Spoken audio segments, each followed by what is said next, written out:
Number 4, foot or feet and knee position. Now, there's a lot of talk about what needs to happen here, but there are different reasons for doing things depending on why you need to do them. So what I'm going to suggest is that you have either your feet forward or just pointing out ever so slightly. You don't need to go out like this. The reason you don't need to go out like this is because you can't give tension to the hip muscles as well. When you're in this position, your feet are forward and you push the knees out, it's much easier to get tension through the hip muscles than if they're out here, because you haven't got the range of movement to push them out and engage the muscles. When they're in here, or they're just turned out ever so slightly, now the reason you would turn them out ever so slightly would be dependent on sort of the hip mechanics, if you will. Now, again, this isn't a video to go into that, which is why I'm saying either straight forward or slightly out. As a general rule, you'll be able to feel it.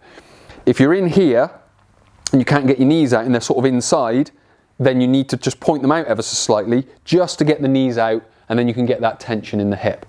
So that's kind of the first thing, is we need the foot either straight or just out so we can get tension in the hip muscles. So when I talked about how to brace, if we go to this position, we can't brace the glutes and the pelvis quite as well. So again, we're not able to lift as heavy a weight. If we come into this position, we are able to do it that much easier. So we get more muscles of the hip working to stabilize the pelvis, which helps support the lower back. That's from the front view. Then we've got the side view. Now, there are people that say we should go knees over toes. There are people that say we should stay back with knees behind the toes. Both have their place, and they both have a different reason. Very simply, if knees go over the toes, more pressure goes on the knees and away from the hip and the lower back. If the knees come back, pressure goes away from the knees, more onto the hips and the lower back. The hips are much stronger muscles to lift with, but if we want to include the quads in the lift a bit more, we bring the knees forward a little bit more. So there is a place for all of it. It just depends on the individual. If you've got history of knee problems, but your hips and lower back are fine, then you probably want to keep the hips back a little bit more. But again, there is a place for you even to bring your knees forward. But with regards to heavy strength training, without addressing that problem, it's probably best just to be on the safe side. We'll just keep the knees back a little bit. Again, it's not the end of the world. People are probably going to tell me, don't do what I'm saying, but it's just being on the erring on the side of caution. As I said, there is a place for people with bad knees to bring their knees forward. I'm just talking about strength training, and without knowing the individual, I'm just saying, just keep it back, just err on the side of that caution.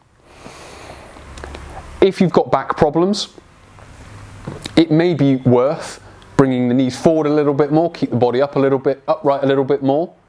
Again, as I said, if you've got back problems, there is a time and a place to go into the hips and the lower back.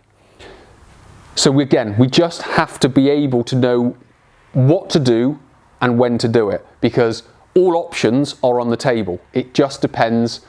When we're lifting heavy, it's probably a good idea to stay away from the lower back to start with. So we just stay a little bit more upright.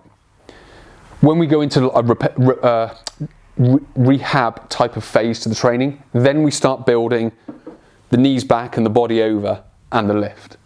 So again, there's lots of variables that come into it. There's a lot that needs to be understood about the individual.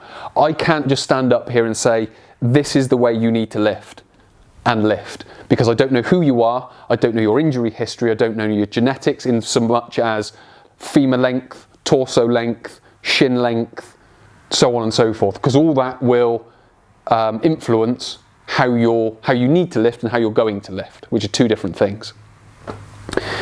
So that's number 4, which is understanding foot and knee position. But as long as you understand there is a difference and there is a place for all of the differences, then you're in the best place to understand which one may be most useful for you at your current understanding of lifting heavy. What we're going to do in the next part is talk about reps and sets, which we've kind of introduced already.